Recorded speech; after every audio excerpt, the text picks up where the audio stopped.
जीते हैं जो दूसरों की भलाई के लिए, बिखेरते हैं लोगों के चेहरे पर मुस्कान। हर कोई याद करता है उन्हें, बढ़ता है समाज में उनका सम्मान। मिल जाती है उन्हें इस जग में एक विशेष पहचान। सभी लिसनर्स को पूनम लाकरा का हार्दिक नमस्कार। आप सबके बीच एक बार फिर से हाजिर हूँ मैं, लेकर अपना साप्ताहिक शो चमकते सितारे।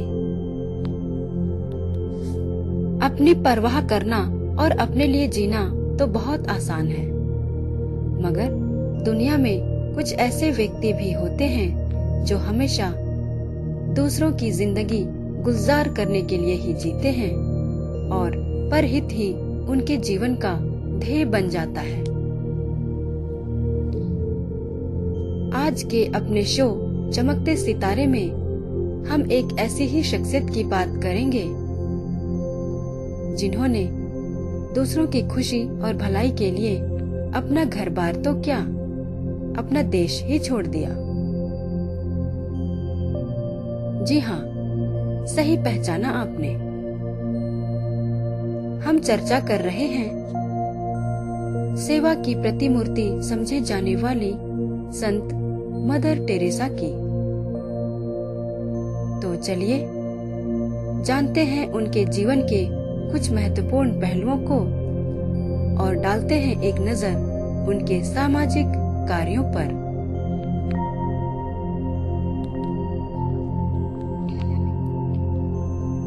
मदर टेरेसा का जन्म 26 अगस्त 1910 को युगोस्लाविया के स्कोप्जे शहर में एक अल्बेनियन परिवार में हुआ था। वर्तमान में यह शहर उत्तरी मैसेडोनिया गणराज्य की राजधानी है। मदर टेरेसा बहुत ही सुंदर थी, इसलिए अभिभावक ने उनका नाम अग्नेस गोंगछा रखा था। अल्बेनियन भाषा में गोंगछा का शाब्दिक अर्थ होता है फूल की कली। उनके पिता श्री निकोला एक छोटे व्यापारी थे। माता का नाम श्रीमती ड्रानाफाइल था। उनके परिवार का संबंध रोमन कैथोलिक ईसाई धर्म से था। उनकी प्रारंभिक शिक्षा कॉन्वेंट प्राइमरी स्कूल से हुई थी। बचपन से ही वह पढ़ने में बहुत तेज थी और अपने स्कूल के विद्यार्थियों में हमेशा टॉप पर रहती थी। पढ़ाई के साथ साथ उन्हें संगीत में भी बड़ी दिलचस्पी थी। वह बहुत अच्छा गाती थी और अपनी बहन के साथ अपने चर्च के म्यूजिक ग्रुप की अगुवाई भी करती थी। उनका बचपन आर्थिक तंगी में बीता था, क्योंकि जब वह मात्र 8 साल की ही थी तभी उनके सर से पिता का साया उठ गया था। परिवार की पूरी जिम्मेदारी माताजी के कंधों पर आ गई। उनकी माँ एक दयालु एवं परोपकारी महिला थी। दुखियों, गरीबों एवं बुजुर्गों के लिए वह हमेशा अपने द्वार खुला रखती थी। कमजोर आर्थिक स्थिति के बावजूद भी अक्सर वह अपने घर में भूखों को खाना खिलाती थी। कहा भी जाता है कि परिवार बच्चे की पहली पाठशाला होती है और माँ उसकी पहली शिक्षिका। बच्चा अपने अभिभावकों को जैसे जैसे करते देखता है वैसे ही करने की कोशिश करता है। मदर टेरेसा के मन में भी माँ की दयालुता और परोपकारी हृदय ने छाप छोड़ना शुरू कर दिया था तथा धीरे धीरे उनके अंदर भी सेवा की भावना जागृत होने लगी थी। ऐसा माना जाता है कि मात्र 12 वर्ष की उम्र में उन्हें यह अनुभव हो गया था कि वह अपना जीवन मानव सेवा में लगाएंगी, जबकि साधारणतः इस उम्र के बच्चे अपना समय हंसने खेलने, शरारत करने एवं मस्ती करने में बिता देते हैं। जब वह 18 वर्ष की हुई तब उन्होंने सिस्टर्स ऑफ लोरेटो में शामिल होने का फैसला कर लिया। Sisters of Loreto Roman Catholic महिलाओं की एक धार्मिक संस्था है। अनमैरिड महिलाएं एक साध्वी का जीवन जीने तथा निस्वार्थ सेवा का संकल्प लेकर इस संस्था से जुड़ती हैं। जब उनकी मां के कानों में यह बात पहुंची, तब उन्होंने उन्हें रोकने की बहुत कोशिश की, क्योंकि टेरेसा अपने 5 भाई बहनों में सबसे छोटी थी। इसलिए मां नहीं चाहती थी कि वह उनकी नजरों से दूर चली जाए, मगर वह अपने फैसले पर अटल रही और 1928 में वह आयरलैंड के डबलिन शहर में पहुंची, जहां उन्होंने अंग्रेजी भाषा सीखी तथा नन बनने की ट्रेनिंग ली। वहीं पर उन्होंने संत थेरेस से प्रेरित होकर अपना नाम बदलकर टेरेसा रख लिया था।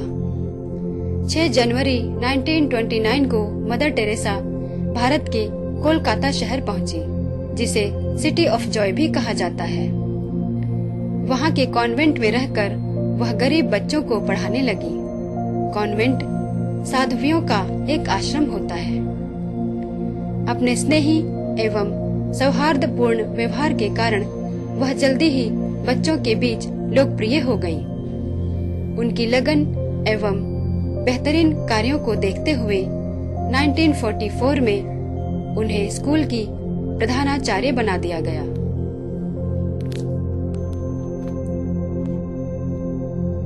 हम जिस राज्य अथवा शहर में रहते हैं, यदि वहाँ की स्थानीय भाषा सीख लें, तो वहाँ के लोगों के साथ घुलने मिलने में बड़ी आसानी हो जाती है। मदर टेरेसा भी कोलकाता में रहते हुए फर्राटेदार बांग्ला बोलने लगी थी। स्कूल के बाद अपने खाली समय में वह अपने सहयोगियों के साथ कोलकाता की सड़कों पर निकल जाया करती थी और आसपास रहने वाले बीमारों एवं असहाय लोगों की सेवा में अपना समय व्यतीत करने लगी।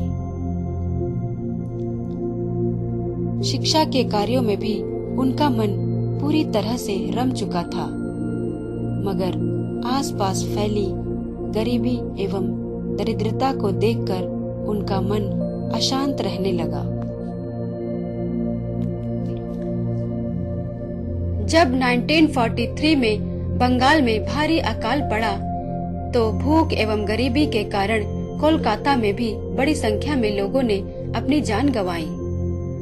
उसके बाद 1946 में कोलकाता में हुए हिंदू मुस्लिम दंगों ने शहर की स्थिति और भी भयावह बना दी। इन सभी घटनाओं ने मदर टेरेसा के मन को झकझोर कर रख दिया। उन्होंने स्कूल से इस्तीफा दे दिया और अपना संपूर्ण जीवन मानव कल्याण में बिताने का फैसला कर लिया। उनका कहना था कि एक ट्रेन यात्रा के दौरान उन्होंने जीसस की आवाज सुनी थी। वे उनसे कह रहे थे कि तुम जाकर सबसे निर्धन और असहाय लोगों की सेवा करो। कबीर दास जी ने अपने एक दोहे में कहा है, परमारथ हरि रूप है, करो सदा मन लाए, पर उपकारी जीव जो सबसे मिलते धाए। अर्थात परमार्थ अथवा दूसरों की सहायता करना ईश्वर का ही दूसरा रूप है, इसीलिए इसे सदा मनोयोग पूर्वक करना चाहिए। जो व्यक्ति परोपकार करते हैं, ईश्वर उनसे दौड़कर गले मिलते हैं। मदर टेरेसा ने भी अपनी इच्छा से कॉन्वेंट की सारी सुख सुविधाएं छोड़ दी और निकल पड़ी अपने मिशन को कार्य रूप देने के लिए। बीमारों की देखभाल करने के लिए उन्हें आवश्यक ट्रेनिंग की जरूरत थी, इसलिए उन्होंने पटना के होली फैमिली हॉस्पिटल में बेसिक नर्सिंग ट्रेनिंग में दाखिला ले लिया और 6 महीने की आवश्यक ट्रेनिंग पूरी करने के बाद 1948 में वापस कोलकाता आ गई।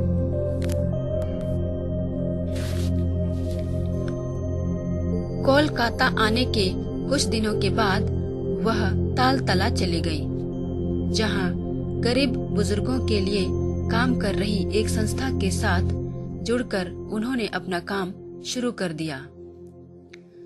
वह वहां मरीजों के घाव धोती, मरहम पट्टी करती तथा उन्हें दवाइयां देती थी।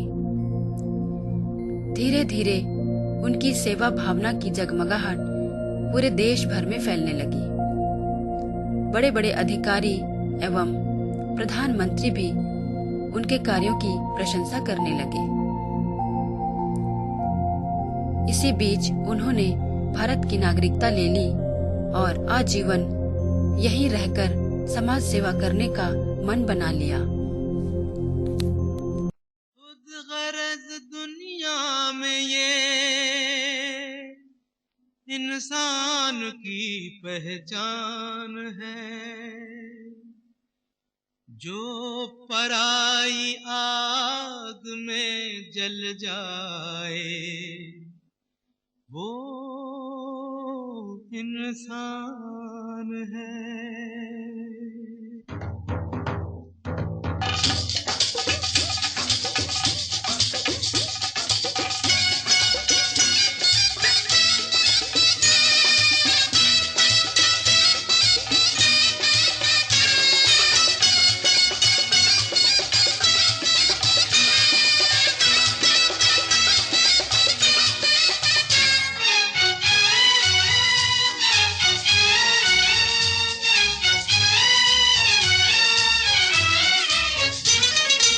अपने लिए जिए तो क्या जिए, अपने लिए जिए तो क्या जिए, तू जिए दिल जमाने के लिए। अपने लिए जिए तो क्या जिए, अपने लिए जिए तो क्या जिए, तू जिए दिल जमाने के लिए। अपने लिए जिए तो क्या जिए।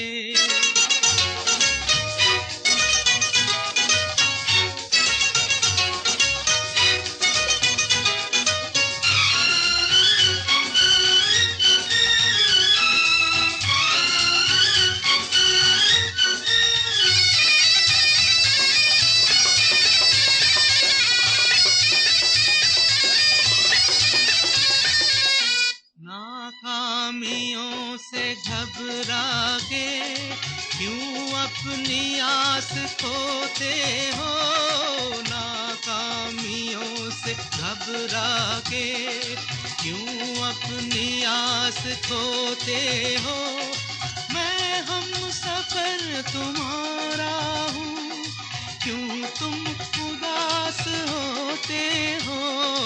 हंसते रहो हंसाने के लिए, हंसते रहो हंसाने के लिए, तू जिए दिल जमाने के लिए।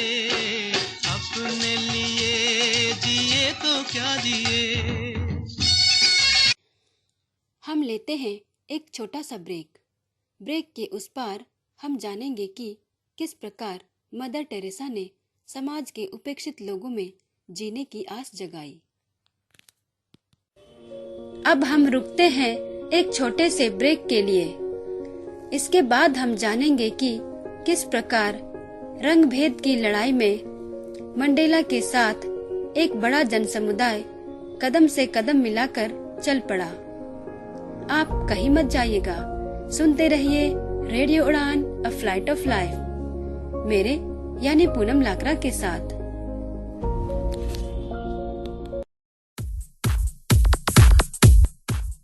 एक मंच जहां मिलती है महत्वपूर्ण जानकारियां, सवाल हो और जवाब दूं।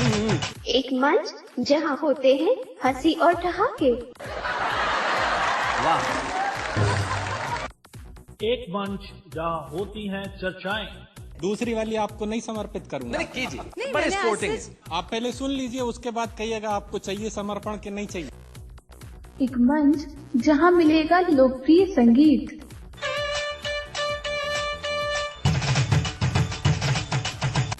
और इन सब के बीच एक ऐसा मंच यहाँ मिलता है सब कुछ।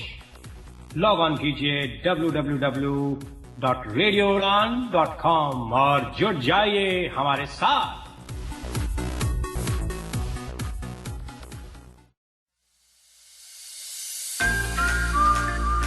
मित्र ज्योति, दृष्टिबाधितों का विश्वसनीय गैर सरकारी संस्थान। मेरा नाम संजना लाल है। मैं चेन्नई की रहने वाली हूँ। मैं मित्र ज्योति के टॉकिंग बुक लाइब्रेरी की सदस्य हूँ। इस पुस्तकालय के ऑडियो सीडीओ के बिना मेरे लिए हायर स्टडीज करना बहुत मुश्किल होता। मेरा नाम वरुण है। मैं मैसूर का रहने वाला हूँ। मैंने अपना कंप्यूटर ट्रेनिंग यहाँ किया है। बहुत सारी कंपनियां मित्र ज्योति के साथ मिलकर ट्रेनिंग वर्कशॉप आयोजित कर रही है और हमें हायर भी कर रही है। इससे हमें औरों की तरह काम करने का विश्वास मिलता है। मित्र ज्योति, जो दृष्टिबाधितों को शिक्षण, प्रशिक्षण, स्वतंत्र जीवन, कौशल प्रशिक्षण एवं रोजगार के अवसर उपलब्ध कराती है। आप मित्र ज्योति से संपर्क कर सकते हैं। हमारा फोन नंबर है 08022587623, 22587625। Website www.mitrajyoti.org। Email ID admin.office@mitrajyoti.org। धन्यवाद। Ladies and gentlemen, may I have your attention please? Web design करना हो या बनानी हो अपनी जॉब प्रोफाइल या फिर करनी हो सैर डिजिटल वर्ल्ड की, तो सुनना मत भूलिएगा शो टेक्सिटी मीनल सिमी के साथ हर गुरुवार रात 9 बजे और रीब्रॉडकास्ट हर शुक्रवार शाम 4 बजे only on radio Udaan, a flight of life.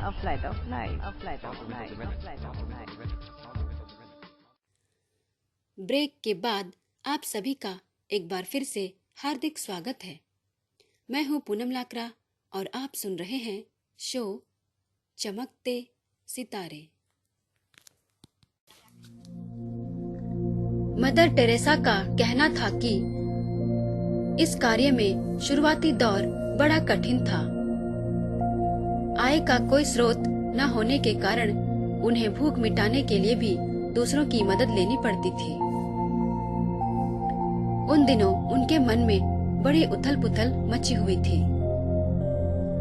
कभी उन्हें अकेलापन घेर लेता तो कई बार मन में यह ख्याल उठता कि क्यों ना लोरेटो की सुख सुविधाओं की तरफ वापस लौट चलें।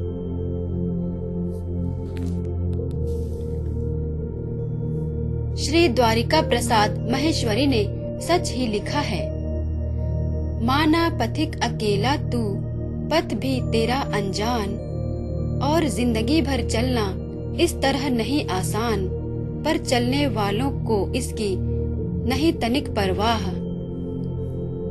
बन जाती है साथी उनकी स्वयं अपरिचित राह, दिशा दिशा बनती अनुकूल भले कितनी विपरीत, मन के हारे हार सदारे मन के जीते जीत, मत निराश हो यूं तो उठ ओ मेरे मन के मीत।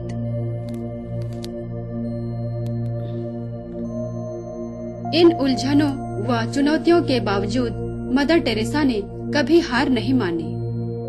वह अपने चुने गए रास्ते पर विश्वास की डोर थामे हुए निरंतर बढ़ती रही और समाज में संवेदनशीलता, दया, परोपकार एवं निस्वार्थ प्रेम का दीप जलाती रही। अंततः उनके त्याग और तपस्या रंग लाई। उन्हें वेटिकन सिटी से मिशनरीज ऑफ चैरिटी की स्थापना करने की अनुमति मिल गई। 7 अक्टूबर सन 1950 को उन्होंने केवल 13 सदस्यों के साथ मिलकर इस संस्था की नींव डाली थी और 1997 तक इस संस्था के साथ करीब 4000 से भी अधिक सदस्य जुड़ चुके थे। इस संस्था का मुख्य उद्देश्य दिव्यांगों, अनाथों, गरीबों, असाध्य रोगों से पीड़ितों, बेघर एवं बेसहारा लोगों की सहायता करना था। उन्होंने कोलकाता की झुग्गी झोपड़ियों में अपना पहला स्कूल खोला, जिससे गरीबों एवं पिछड़े लोगों तक भी शिक्षा का प्रकाश पहुंच सका। संस्था के माध्यम से कोलकाता के अलावा दूसरे शहरों में भी उनका सेवा कार्य फैलने लगा। यहाँ तक कि विश्व के अन्य देशों में भी इसका विस्तार हो गया। वर्तमान समय में विश्व के लगभग 133 देशों में मिशनरीज ऑफ चैरिटी की शाखाएं कार्य कर रही हैं। इसके अंतर्गत लगभग 600 से भी अधिक मिशन चलाए जा रहे हैं। इनमें प्रमुख हैं बुजुर्गों, बीमारों एवं शरणार्थियों के लिए आश्रमों की स्थापना करना, लोगों को बेहतर स्वास्थ्य सुविधाएं उपलब्ध कराने के लिए मोबाइल क्लिनिक्स चलाना, बेसहारा, दिव्यांग एवं गरीब बच्चों के लिए अनाथालयों एवं स्कूलों का निर्माण करना तथा अभिभावकों एवं बच्चों के लिए परामर्श केंद्र खोलना इत्यादि। मदर टेरेसा ने जीवन भर के लिए कोलकाता शहर को अपनी कर्मभूमि बना ली। वहीं रहते हुए वह असंख्य लोगों के दिलों में प्यार एवं चेहरों पर मुस्कान जगाती रही। उन्होंने निर्मल हृदय एवं निर्मला शिशु भवन के नाम से 2 आश्रम खोले। निर्मल हृदय का ध्येय असाध्य रोगों से ग्रसित गरीब लोगों की देखभाल करना था तथा निर्मला शिशु भवन का उद्देश्य अनाथ एवं बेघर बच्चों की सेवा करना था। मुझे भी मिशनरीज द्वारा चलाए जा रहे स्कूल में पढ़ने का मौका मिला था। इसमें तो कोई संदेह नहीं है कि इन स्कूलों में शिक्षा की गुणवत्ता के साथ साथ बेहतर अनुशासन, नैतिक विकास एवं आत्मनिर्भरता पर विशेष बल दिया जाता है। मैं आप लोगों के साथ एक विशेष घटना का जिक्र करना चाहूंगी, जिसने मदर टेरेसा को निर्मल हृदय की स्थापना करने के लिए प्रेरित किया था। बात दरअसल यह है कि एक बार मदर टेरेसा बारिश के मौसम में कहीं जा रही थी। सड़कों पर पानी भरा हुआ था। अचानक उनकी नजर एक महिला पर पड़ी, जो कुष्ठ रोग से ग्रस्त थी और सड़क पर लेटी हुई थी। वह उसके पास गई। उन्हें महसूस हुआ कि उसकी सांसें चल रही हैं। उन्होंने तुरंत उसे अपनी बाहों में उठा लिया और तेज कदमों से नजदीकी अस्पताल की तरफ बढ़ने लगी। जैसे ही वह एक अस्पताल के पास पहुंची, अस्पताल का एक कर्मचारी उन पर जोर से चिल्लाया और कहा, इस मरीज का इलाज यहाँ नहीं हो सकता है। उन्होंने बहुत याचनाएं की, मगर उसने उन्हें दुत्कार दिया। वह जल्दी जल्दी दूसरे अस्पताल की तरफ बढ़ने लगी। कुछ समय के बाद उस महिला ने बीच रास्ते में ही दम तोड़ दिया। इस घटना से मदर टेरेसा का मन बहुत आहत हुआ और उन्होंने ऐसे ही मरीजों को आश्रय देने के लिए निर्मल हृदय की आधारशिला रखी। जैसा कि आप सभी जानते ही हैं कि पहले हमारे देश में कुष्ठ रोगियों की स्थिति बड़ी दयनीय थी। समाज में उनके साथ अमानवीय पूर्ण व्यवहार किया जाता था। इस रोग से पीड़ित व्यक्तियों को अपने परिवार एवं समाज से बाहर निकाल दिया जाता था और उन्हें उनके भाग्य के भरोसे छोड़ दिया जाता था। वह अपने सामाजिक कार्यों में इतनी लीन हो गईं कि उन्हें पीछे मुड़कर देखने का वक्त ही नहीं मिला।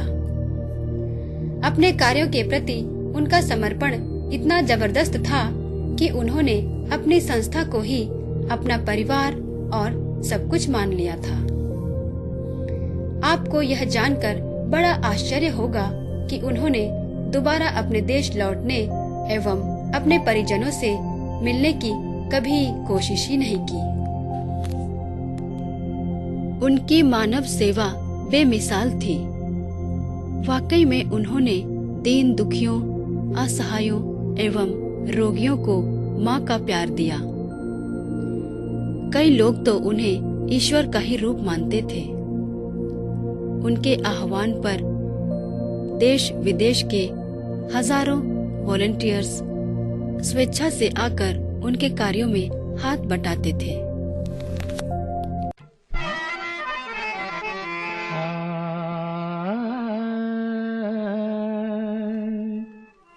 जीना तो है उसी का,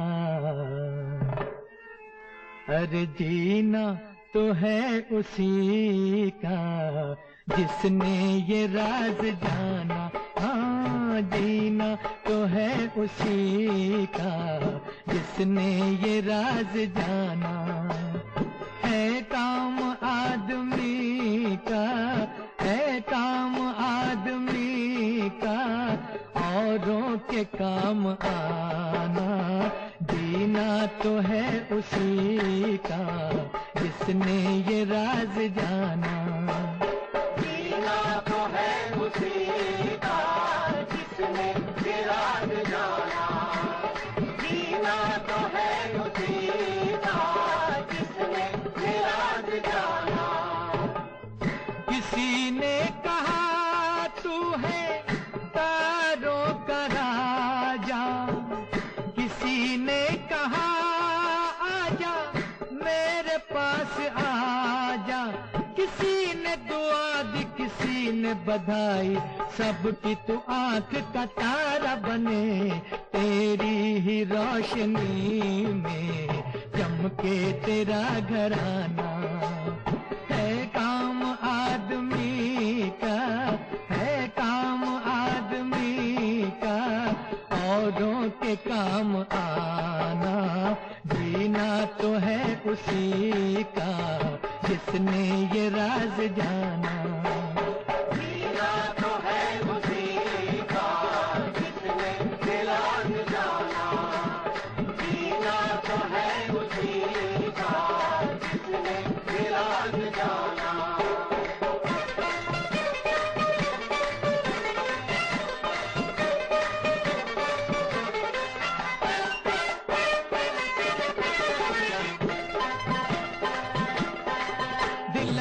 तू पढ़ना, हमेशा आगे बढ़ना, सच का दामन ना छूटे, चाहे ये दुनिया रूठे। काम तू अच्छे करना, सिर्फ अल्लाह से डरना, सभी को गले लगाना, मोहब्बत में लुट जाना। मोहब्बत वो खजाना है कभी जो गम नहीं होता है। जिसके पास ये दौलत उसे कुछ गम नहीं होता। जिसके पास ये दौलत उसे कुछ गम नहीं होता। मेरा तेरा करके जो मरते, गोरे काले में भेद करते, उनको ये समझाना सब लोग हैं बराबर, इतना न भूल जाना। है काम आदमी का, है काम आदमी का, औरों के काम आना। जीना तो है उसी का, जिसने ये राज जाना। जीना तो है उसी का, जिसने ये राज जाना। जीना तो है उसी का, जिसने ये राज जाना।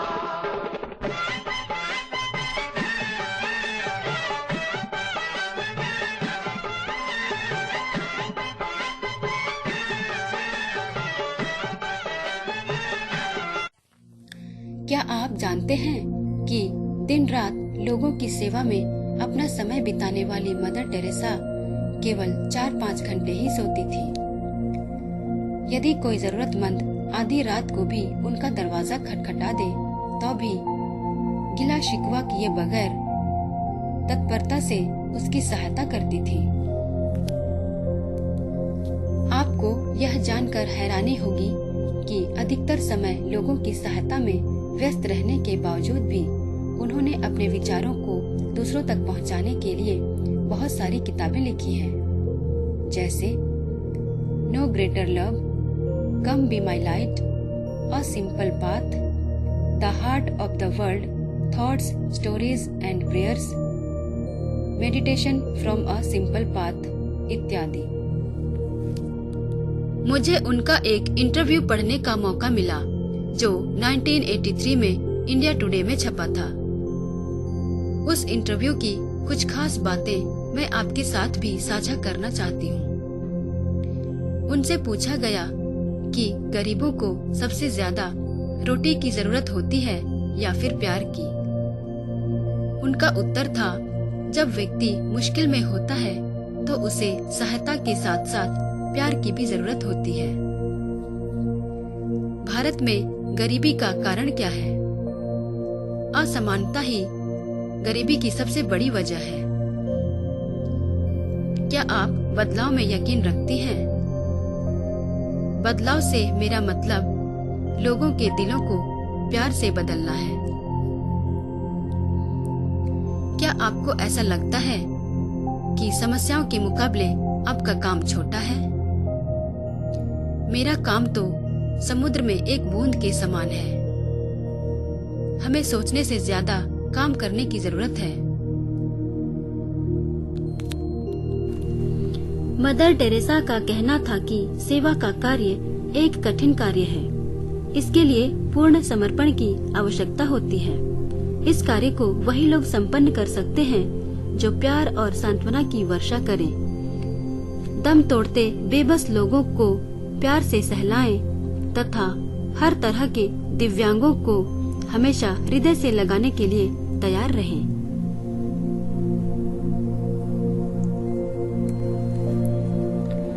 मैं आप लोगों के साथ एक और इंटरेस्टिंग घटना साझा करना चाहती हूँ। 1965 में pope Paul VI mother Teresa से मिलने की इच्छा लेकर भारत की यात्रा पर आए थे, मगर वह अपने सेवा कार्यों में इतनी व्यस्त थीं कि उनसे मिल नहीं पाईं। पोप ने उपहार स्वरूप उन्हें एक कार भेंट की। वह इतनी डाउन टू अर्थ थी कि उन्होंने उस कार को नीलाम करके लोगों की मदद करने के लिए पैसे जुटा लिए।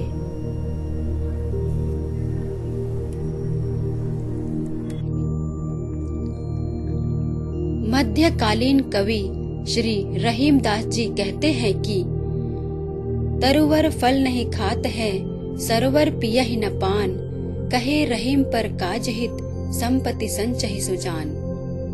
अर्थात जिस प्रकार पेड़ अपना फल स्वयं नहीं खाता है और तालाब अपना पानी नहीं पीता, ठीक उसी प्रकार सज्जन लोग भी दूसरों की भलाई के लिए ही धन इकट्ठा करते हैं। मदर टेरेसा इतनी दिलदार थी कि उन्हें पुरस्कारों से कोई मोह नहीं था। उन्होंने भी पुरस्कारों में मिली सारी धनराशि समाज सेवा में ही लगा दी। कोई कितना ही बड़ा या अच्छा काम क्यों न कर ले, समाज में कुछ व्यक्ति ऐसे होते हैं जिनकी फितरत ही होती है दूसरों में कमी निकालना। अपने कार्यों के दौरान मदर टेरेसा को भी तरह तरह की आलोचनाएं झेलनी पड़ी। उन पर आरोप लगाया गया कि उन्होंने सेवा के नाम पर लोगों को धर्म परिवर्तन करने के लिए बाध्य किया। कुछ लोगों ने तो यह भी कहा कि उन्होंने चैरिटी के नाम पर मिलने वाले धन का उचित उपयोग नहीं किया और बहुत से जरूरतमंद सहायता पाने से वंचित रह गए। परंतु मदर टेरेसा इन सभी आलोचनाओं को नजरअंदाज करते हुए अपने मिशन को फलीभूत करने में जी जान से लगी रही।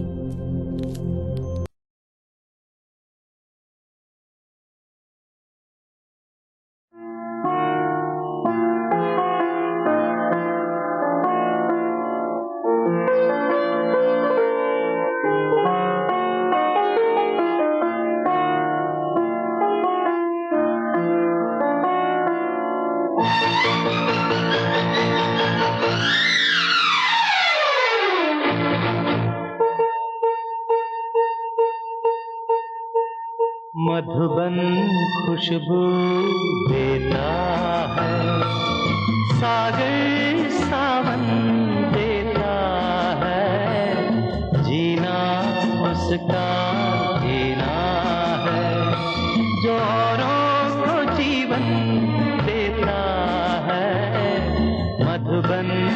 खुशबू देता है।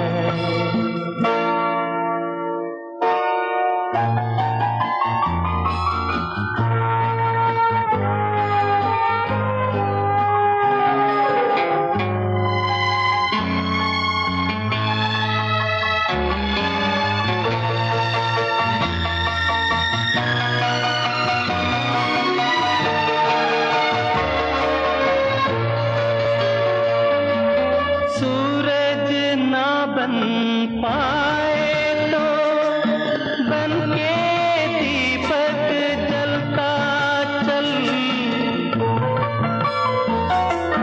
सूरज ना बन पाए तो बन के दीपक जलता चल।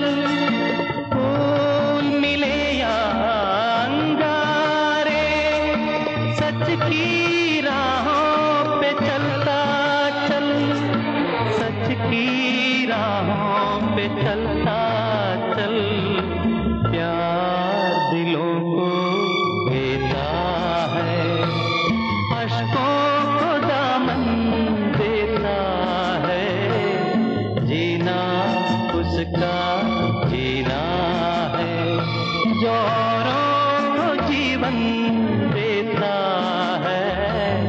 मधुबन खुशबू देता है, सागर सावन देता है।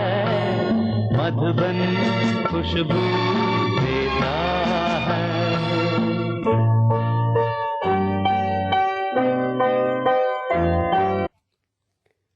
मिलते हैं एक और छोटे से ब्रेक के बाद। आप कहीं मत जाइए, सुनते रहिए रेडियो उड़ान। अब वक्त आ गया है एक और ब्रेक लेने का। ब्रेक के उस पार हम उनके कुछ व्यक्तिगत पहलुओं पर विचार करेंगे। रेडियो उड़ान, रेडियो उड़ान, रेडियो उड़ान, flight of life, रेडियो उड़ान, flight of life, रेडियो उड़ान, flight of life।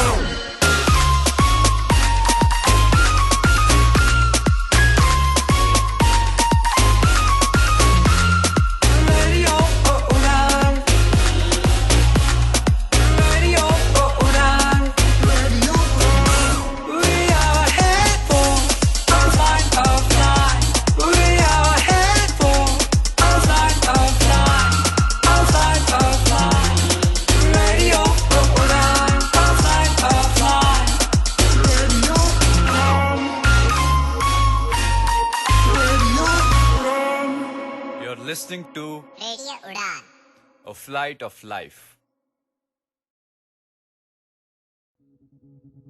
पहले मैं बहुत परेशान था। स्टाइलिश खो गया है, क्या करूं? व्हाइट केन चाहिए, अब किसको कहूं कि दिल्ली से लेके आए। बट थैंक्स टू सक्षम, अब सक्षम ने लॉन्च किया है ब्लाइंड पर्सन्स के लिए ऑनलाइन शॉपिंग पोर्टल। आप हर कोई वो प्रोडक्ट जो ब्लाइंड के लिए है एक क्लिक में मंगवा सकते हैं। आज ही लॉग इन करें www.saktek.in SAKTEK या कॉल करें 011-4241-1015। आप ईमेल कर सकते हैं info@saktek.in।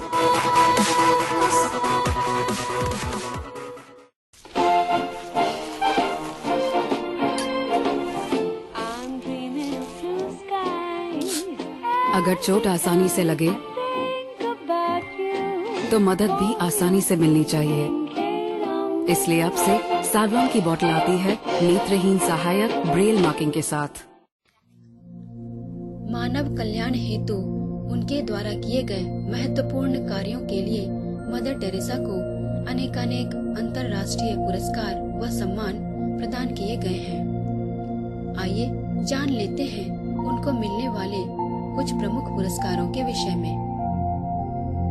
विश्व भारती विश्वविद्यालय की ओर से देशिकोत्तम की उपाधि, बनारस हिंदू विश्वविद्यालय ने डिलीट की उपाधि तथा अमेरिका स्थित कैथोलिक विश्वविद्यालय ने डॉक्टरेट की उपाधि देकर उन्हें सम्मानित किया है। 1962 में भारत सरकार ने पद्मश्री तथा 1980 में देश के सर्वोच्च नागरिक सम्मान भारत रत्न से उन्हें अलंकृत किया है। 1962 में ही फिलीपींस के द्वारा उन्हें प्रतिष्ठित रमन मैग्सेसे शांति पुरस्कार के लिए चुना गया। मानवता की सेवा करने तथा विश्व में सद्भाव बढ़ाने के लिए उन्हें 1979 में नोबेल शांति पुरस्कार से विभूषित किया गया।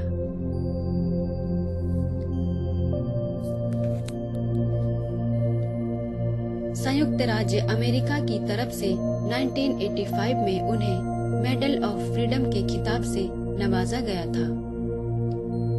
श्री रॉबर्ट स्ट्रेंज मैकनामारा, जो उन दिनों विश्व बैंक के अध्यक्ष पद पर कार्य कर रहे थे, मदर टेरेसा की प्रशंसा करते हुए कहा था कि मदर टेरेसा नोबेल शांति पुरस्कार की सबसे बड़ी हकदार है, क्योंकि वह मानव मर्यादा को भंग किए बगैर विश्व शांति को बढ़ावा देने में यकीन रखती है। नोबेल पुरस्कार ग्रहण करते हुए उन्होंने मंच से विश्व भर के लोगों को क्या संदेश दिया, सुनते हैं उन्हीं की आवाज में।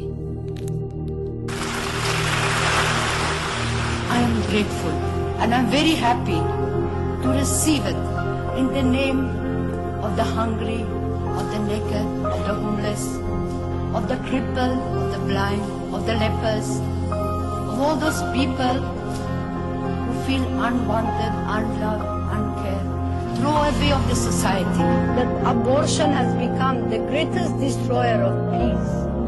We are afraid of the nucleus because it is touching us. But we are not afraid. The mother is not afraid to commit that terrible murder. Even when God himself speaks of that, he says, even if mother could forget her child, I will not forget you.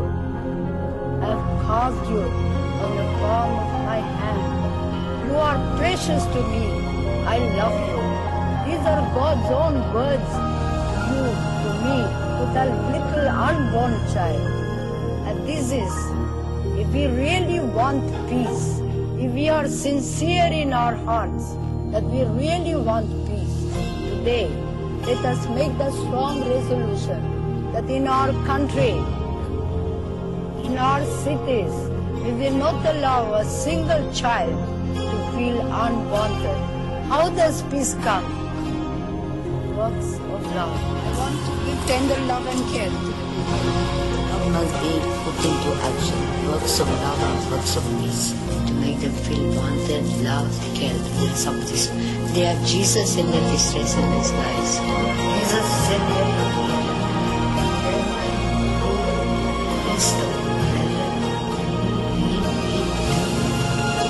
let us all together thank God for this beautiful occasion where we can all together proclaim the joy of spreading peace,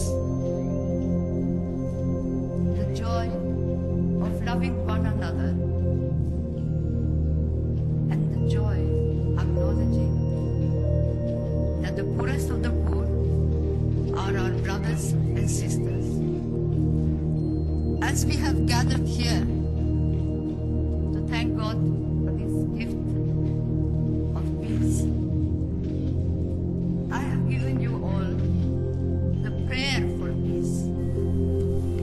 व्यक्ति को कितनी भी प्रसिद्धि क्यों न मिल जाए, उसके जीवन में एक न एक बार ऐसा मोड़ जरूर आता है जब वह अपने आप को निराशाओं में घिरा हुआ अनुभव करता है। मदर टेरेसा ने भी सितंबर 1979 में अपने आध्यात्मिक गुरु रेवरेंड माइकल वैन को एक लेटर लिखा और अपनी निराशाओं से उन्हें अवगत कराया। उन्होंने लिखा था, इन दिनों मुझे खालीपन सा महसूस होने लगा है। मेरा जीवन अंधकारमय हो गया है। ना मैं ईश्वर को देख पा रही हूँ और ना ही उनकी आवाज सुन पा रही हूँ। कभी कभी तो मुझे ईश्वर के अस्तित्व पर ही संदेह होने लगता है। कृपया आप मुझे अपनी प्रार्थनाओं में जरूर याद रखें, जिससे मैं इन नकारात्मक सोच से बाहर आ सकूं।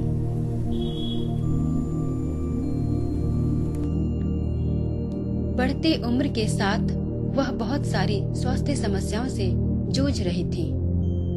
2 बार हार्ट अटैक होने के बाद उन्हें कृत्रिम पेसमेकर लगाया गया था। 1996 में गिरने की वजह से उनकी कॉलर बोन टूट गई थी। डॉक्टर ने आराम करने की सलाह दी। खराब स्वास्थ्य के कारण 13 मार्च 1997 को उन्होंने मिशनरीज ऑफ चैरिटी के मुखिया का पद त्याग दिया और हृदय गति रुक जाने से 5 सितंबर 1997 को उनकी मृत्यु हो गई। 13 सितंबर को कोलकाता स्थित मदर हाउस में राजकीय सम्मान के साथ उनका अंतिम संस्कार कर दिया गया। ऐसी मान्यता है कि उनकी मौत के बाद 2002 में मोनिका बेसरा नाम की लड़की, जिसके पेट में ट्यूमर था, के जीवन में एक अद्भुत चमत्कार हुआ। उसके मुताबिक उसने मदर टेरेसा की फोटो वाली एक लॉकेट अपने पेट पर रखी थी। उस लॉकेट से तेज रोशनी निकली और धीरे धीरे उसका ट्यूमर पूरी तरह से ठीक हो गया। उनकी मृत्यु के बाद 19 अक्टूबर 2003 को पोप जॉन पॉल द्वितीय ने उन्हें धन्य महिला घोषित किया तथा 4 सितंबर 2016 को पोप फ्रांसिस ने उन्हें संत की उपाधि दे दी। संत होने का मतलब है व्यक्ति स्वर्ग में है या फिर ईश्वर के सीधे संपर्क में है। वह विश्व की पहली महिला हैं जिन्हें संत की उपाधि प्राप्त हुई है।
क्या आपको पता है दोस्तों, हमारे देश के पूर्व मुख्य चुनाव आयुक्त श्री नवीन चावला ने मदर टेरेसा के साथ लगभग 23 वर्षों तक काम किया है और उनकी जीवनी भी लिखी है जो 1992 में प्रकाशित हुई थी।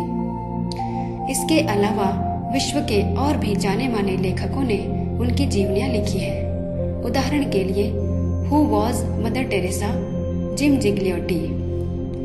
Mother Teresa, Missionaries of Charity 1992, Sinclair Stevenson. Mother Teresa in theory and practice 1995, Christopher Hitchens इत्यादि। बहुत से लोगों ने उनके जीवन से प्रभावित एवं प्रेरित होकर अलग अलग देशों में उनके जीवन पर आधारित डॉक्यूमेंट्रीज एवं टीवी सीरियल भी बनाए हैं, जैसे Mother of Kolkata 2003, Mother Teresa in the name of God's poor 1997, Mother Teresa a life of devotion आदि। उनकी यादों को सुरक्षित रखने के लिए उनकी जन्मभूमि स्कोपजे शहर में मेमोरियल ऑफ मदर टेरेसा के नाम से एक म्यूजियम बनाया गया है तथा अल्बेनिया अंतर्राष्ट्रीय हवाई अड्डे का नाम बदलकर मदर टेरेसा अंतर्राष्ट्रीय हवाई अड्डा रखा गया है। कबीर दास जी ने ठीक ही कहा है कि धन रहे ना जोबन रहे, ना रहे गाम ना धाम, कबीर जग में जश रहे, कर दे किसी का काम। अर्थात इस संसार में धन, संपत्ति, यौवन, जमीन कुछ भी शेष नहीं रहता है, सभी क्षणिक और नाशवान है। सिर्फ यश रह जाता है यदि हम किसी की भलाई करें। यद्यपि मदर टेरेसा आज हमारे बीच नहीं है, मगर उनकी भलाई और उनके प्यार ने उन्हें संसार में अमर बना दिया है। इसी के साथ मैं पूनम लाकरा आप सभी से ले रही हूँ विदा। अगले सप्ताह इसी दिन इसी समय पर आपसे फिर मुलाकात होगी। Have a nice weekend. Bye bye.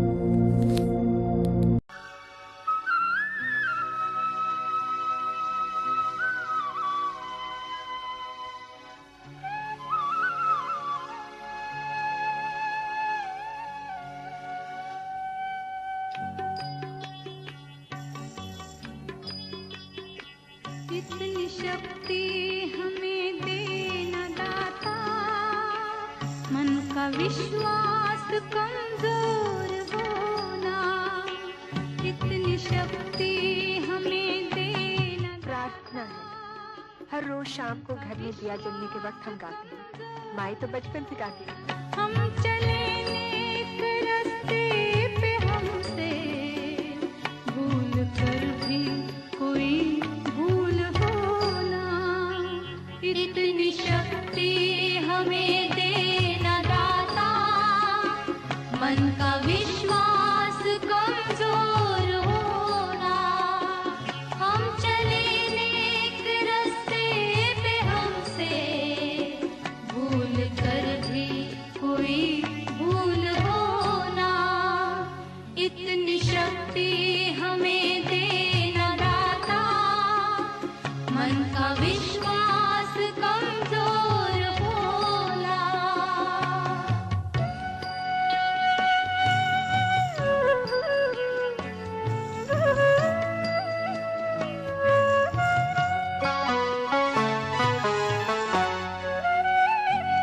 दूर अज्ञान के हों अंधेरे, तू हमें ज्ञान की रोशनी दे, हर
हटाऊं कैसे। दीपक संग पतंगा नाचे, कोई मेरे संग ना। ओए अब आन मिलो सजना।